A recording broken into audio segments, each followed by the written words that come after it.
Epictetus was born a slave and spent his early life as the property of another man. He owned nothing, controlled nothing, and could be sold at a word. And yet he taught that almost everything free men spend their lives chasing was, in truth, never theirs to possess. This is the strange center of his philosophy, that the path to freedom begins by surrendering the very things we believe make us free. Most of us exhaust ourselves pursuing wealth, status, comfort, and the approval of others, and we call this ambition. Epictetus called it bondage.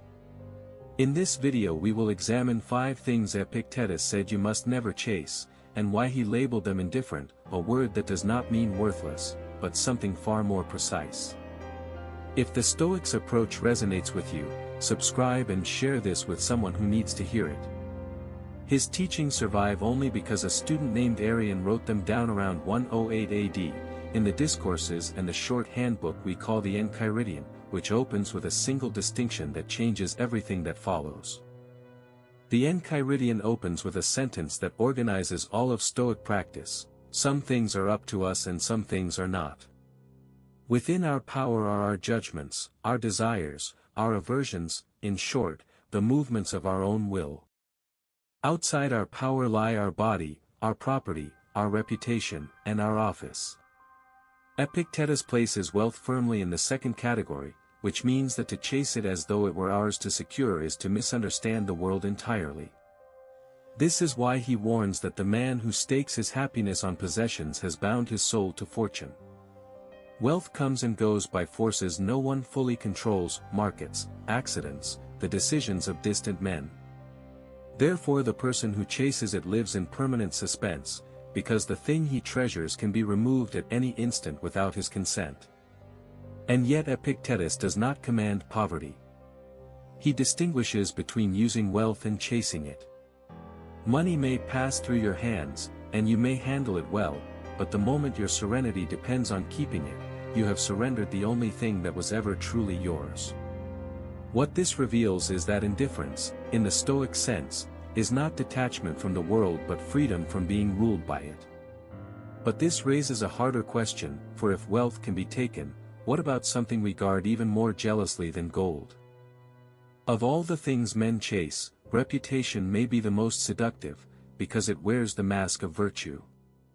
We tell ourselves we want a good name, and a good name feels like an extension of a good character. Epictetus dismantles this quietly. In the Enchiridion he reminds us that the esteem of others is formed entirely inside their minds, by their judgments, according to their values, none of which are up to us. Therefore to chase reputation is to chase something that exists nowhere in your own power. You may live with perfect integrity and still be slandered, or live shamefully and still be praised by the ignorant.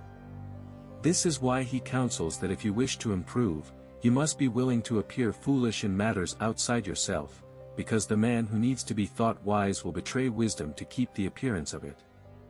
What Epictetus offers instead is a redirection: stop trying to be esteemed and start trying to be estimable. The first depends on others and lies beyond your reach, the second depends only on you.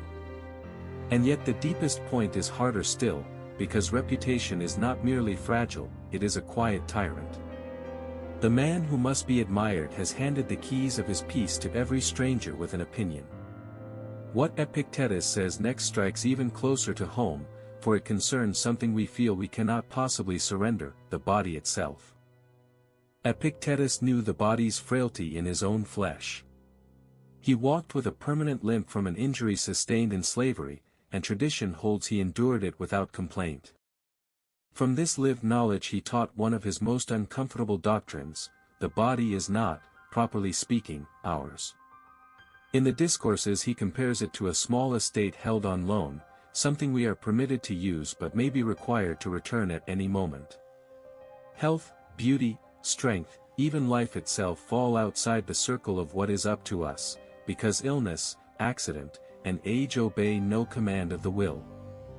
Therefore to chase physical perfection, or to pin one's happiness on remaining unbroken, is to build on ground that will inevitably shift. This does not make Epictetus an enemy of the body. He instructs us to care for it as one cares for borrowed property, attentively, but without illusion of ownership. What he forbids is the deeper attachment that mistakes the vessel for the self.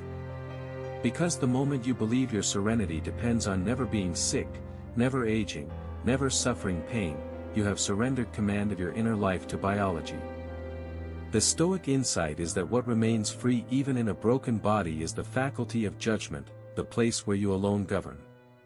But if wealth, reputation, and the body all lie beyond our power, a troubling implication emerges concerning the very engine of human striving, ambition itself.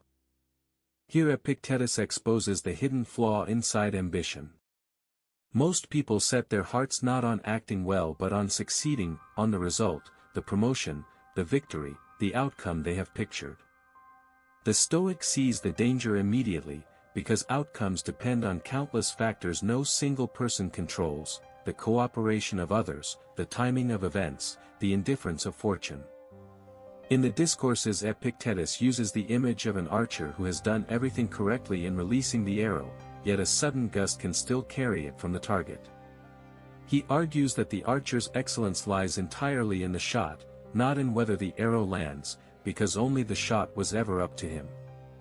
This is why he urges us to want events to happen as they do, rather than demanding they happen as we wish. It sounds like resignation, but it is the opposite. It is the relocation of effort to where effort actually matters. To chase guaranteed outcomes is to chase a phantom, since the future is unwritten and never within our grasp. What lies within our grasp is the quality of our intention and the discipline of our action. Therefore the Stoic acts with full commitment but holds the result loosely, knowing that to demand a specific outcome is to invite perpetual frustration. And yet there remains one final thing men chase that is subtler than all the others, something so close to virtue that even thoughtful people mistake it for the goal of life. The final pursuit Epictetus warns against is the most insidious because it disguises itself as belonging. We chase the approval of the many, to be accepted, included, validated by the crowd around us. Epictetus saw this as the surrender of one's own ruling faculty to the mass of unexamined opinion. In the Enchiridion he says plainly that no man is free who is not master of himself, and the man who lives for applause has made himself the servant of everyone who claps. The crowd is fickle, inconsistent, and rarely wise, which means to align your life with its approval is to be pulled in 100 directions by people who have not thought carefully about anything. This is why he advises his students to decide what kind of person they wish to be, and then to maintain that character whether alone or in company, regardless of who is watching. The deeper teaching is that conformity is a kind of slavery worn comfortably, because the man who follows the crowd never has to choose, and the man who never chooses never becomes anyone at all. To refuse this is not arrogance but self-possession. The most practical implication of everything Epictetus taught arrives here: when you stop chasing wealth, reputation, the body's permanence, guaranteed outcomes, and the crowd's approval, you discover that what remains is the one thing no one can take, your own considered judgment. And that, he insists, was the only thing worth having all along. Epictetus did not teach us to want nothing, he taught us to want correctly, to fix our desire only on what is genuinely up to us, and to meet everything else with steady indifference. Wealth, reputation, the body, outcomes, and the approval of the crowd all lie outside our command, and chasing them is the surest path to a life ruled by fortune rather than by reason. The practical implication is simple and demanding: invest your effort in your own judgment and character, and hold everything else with an open hand. A slave understood this more deeply than the emperors who later read him, because he had already lost everything the rest of us are still afraid to lose. The Stoics wrote for themselves, but what they left behind survived 2,000 years for a reason. Subscribe and we will keep exploring why.